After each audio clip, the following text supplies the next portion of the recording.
कि आप किस तरीके से सर मेरा बेटा आज 6 दिन हो गए, 6 दिन में सर आपने मुकदमा नहीं लिखा गया तुम्हारा? मुकदमा सर क्या लिखा गया, उसमें क्या रखा है आप बता दीजिए। क्या रखा आप? सर मैं सर जगह हमें न्याय चाहिए सर, न्याय चाहिए।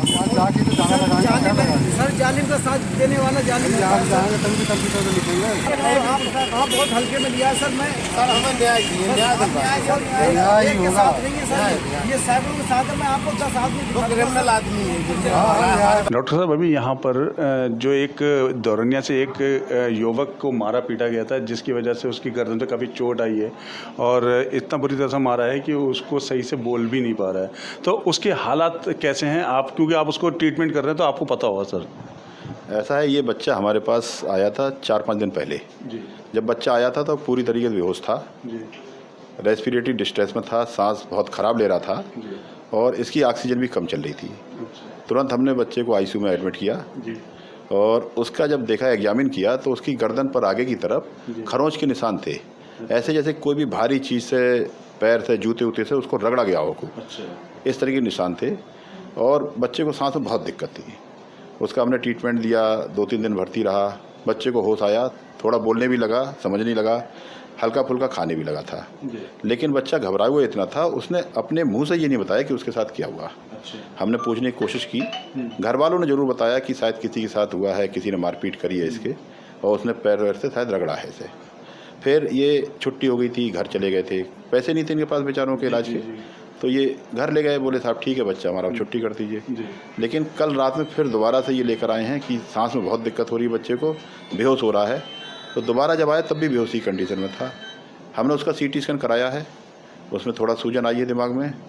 अब ट्रीटमेंट के बाद ऑक्सीजन वगैरह लगा के बच्चा फिर से होश में आ गया है, हल्का सा बोल भी रहा है, लेकिन अभी भी पूरी तरीके से कॉन्शियस होना चाहिए ना, वो चीज़, एक्टिविटी उतनी अच्छी नहीं है उसकी। अच्छा, ये अभी खतरे के अंदर है या खतरे से बाहर है? अब तो वैसे खैर खतरे से बाहर लग रहा है, क्योंकि जब बोल चाल रहा है, थोड़ा बहुत खाने पीने लगा है। लेकिन जब आया था तो उसमें सांस इसकी बहुत ख़राब चल रही थी और सांस की नली में सूजन ज़्यादा थी। तो उस टाइम अगर इसको उचित इलाज समय पर नहीं मिलता तो बच्चे की जान को खतरा हो सकता था। पुलिस की नाकामी की घटना सामने आई है। ये घटना दौरनिया थाना की है, जहां पर 30 तारीख को एक युवक जिसकी उम्र 16 साल है, एक मोबाइल पर एक दबंग गुंडा जो आता है और आने के बाद उससे अपना मोबाइल सही कराता है। मोबाइल सही कराने के बाद जब वो युवक उससे 16 साल का जो है वो उससे पैसा मांगता है तो वो उसको बुरी तरह से मारता है और मारने के बाद उसकी ये हालत कर देता है कि अधमरा उसे कर देता है और उसके गले पर इतने हाथों से, जूतों से, जिससे उसको बुरी तरह से वो घायल हो जाता है। और आनंद फानन में उसको यहाँ पर उसके परिजन अस्पताल लेके आते हैं, यहाँ दिखाते हैं और उसके बाद भी उसके हालात में कोई सुधार नहीं होता। और आज 30 तारीख हो गई और ये दौरनिया पुलिस की देखिए क्या कारनामे हैं कि अभी तक उन्होंने उस आरोपी को गिरफ्तार नहीं किया है, नहीं उसकी कोई भी अभी तक उनको कोई जानकारी है कि वो है कहाँ। आइए मैं अपने D7 अवाम को उसके माता पिता से और उसे रूबरू कराता हूँ और पूछता हूँ आखिर पूरा मामला क्या है। आपका नाम क्या है? जी मेरा नाम भोलू है, मैं जनरल का पिताजी हूँ सर। क्या पूरा मामला क्या है बताइए। सर मेरा बेटा एक फुरकान नाम के व्यक्ति के यहाँ काम करता है, जो उसकी दुकान मोबाइल की है। काम सीखने के दौरान सर वो मालिक नहीं था, फुरकान जिसका नाम है, मेरा बेटा बैठा हुआ था। एक जाबिर नाम का लड़का जिसकी बल्दियत साबिर है, वो मेरे बेटे की दुकान में यानी कि फुरकान की दुकान में आता है और अपना चार्जर सही करवाता है। अच्छा। चार्जर सही करवाने के बाद जो वो ले जाने लगता है, वो मेरा बेटा जिसका नाम के जैनुल है, वो अपनी उस मेहनत का हक मांगता है कि जो मैंने मेहनत की है, 1 रुपया या 2 रुपया या मान लीजिए, ज़्यादा बड़ी बात तो नहीं है सर, 10-20 रुपये ही की बात थी। इस बात को कहने पर मेरे बेटे को उस व्यक्ति ने, जिसका करके नाम जाबिर है, उसने बुरी तरीके से घसीट।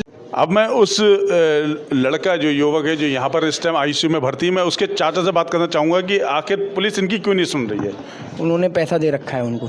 किसने? जिसने इसी लड़के को मारा है उसके पिताजी ने। अच्छा। हाँ, पुलिस ने पैसा लिया है। हमसे पहले ये बोलते रहे कि आप अपना मेडिकल बनवाइए और रिपोर्ट लेके आइए, हम आपके साथ हैं।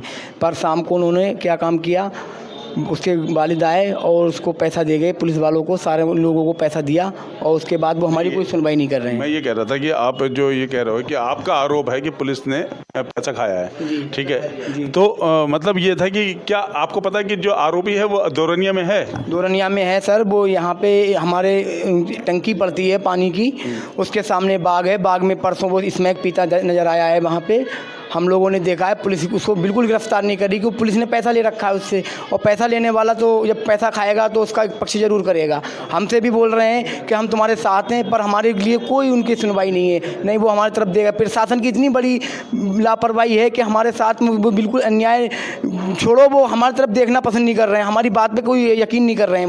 वो ये कह रहे हैं बस तुम झूठ बोल रहे हो। और सर अभी आप खुद देखिए जाके आईसीयू में मेरा भतीजा 4-5 दिन से पड़ा हुआ है, उन लोगों को कोई रिस्पॉन्स नहीं, कुछ नहीं, कुछ देखना वालना कुछ नहीं है, बस यही कह रहे हैं कि जो धारा बनेगी हम बनाएंगे, पर वो हमारी कोई बात नहीं सुन पा रहे हैं। अब मैं आपको बता दूं कि ये उसके वालिद हैं, पिता हैं, और ये उसके चाचा हैं, बाकी और भी उनके ऐसे परिजन हैं जो चाचा आता है, सब लोग यहाँ पर खड़े हैं और ये सिर्फ एक न्याय की गुहार लगा रहे हैं।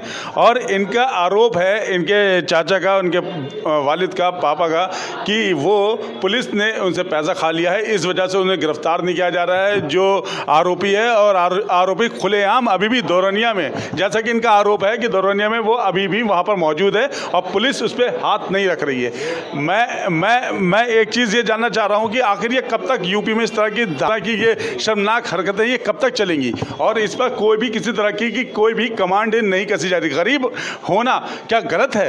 क्या गरीब की कोई सुनवाई नहीं है? क्या सरकार गरीब की नहीं है? क्या प्रशासन गरीब का नहीं है? यहाँ जो कुछ है सिर्फ पैसा है। आगे भी मैं इस तरह से आपको अपडेट कराता रहूँगा। कैमरा पर्सन मुस्तफ़ा के साथ मैं सैयद सलमान, D7 न्यूज़, बरेली।